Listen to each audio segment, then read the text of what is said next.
Sebanyak 148.091 ekor benih-bening lobster atau BBL gagal diselundupkan oleh dua uang pelaku di Jalan Soekarno-Hatta, Palembang.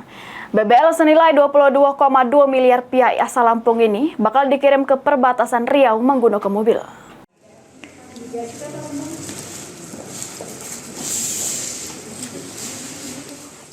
Bea Cukai Palembang berhasil menggagalkan upaya penyeludupan 148.091 ekor benih-bening lobster atau BBL pas melintas di Jalan Soekarno-Hatta, Palembang menggunakan mobil.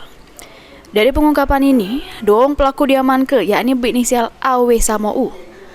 Ratusan ribu ekor BBL jenis mutiara samo pasir yang senilai 22,2 miliar rupiah tersebut diselundupkan dengan cara dimasuk ke jeru 27 kotak styrofoam hitam. Dari hasil pemeriksaan, BBL asal Lampung tersebut bakal dikirim ke perbatasan Riau. Izin Bapak. Upaya penyeludupan ini berhasil diungkap berkat informasi dari masyarakat yang nganjuk tahu bakal ada pengiriman BBL melalui wilayah Sumsel.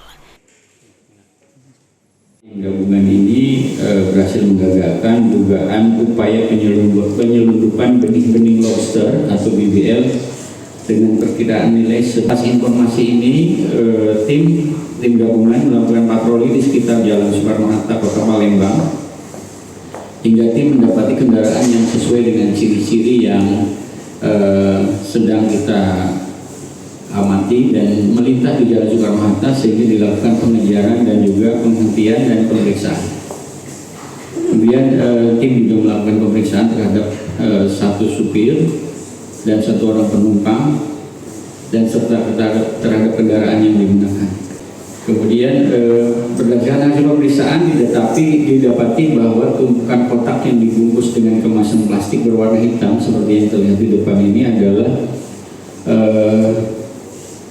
yang oleh supir diberitahukan sebagai kotak rokok begitu. Selanjutnya ketika kita melihat dan kita bongkar, ini isinya adalah benih-benih lobster. Selanjutnya, ratusan BBL ini diserahkan ke Dirjen Pengawasan Sumber Daya Kelautan dan Perikanan. Akibat perbuatannya, kedua pelaku terancam hukuman 8 tahun penjara serta denda paling banyak 1,5 miliar rupiah. Mulyadi, PAL TV.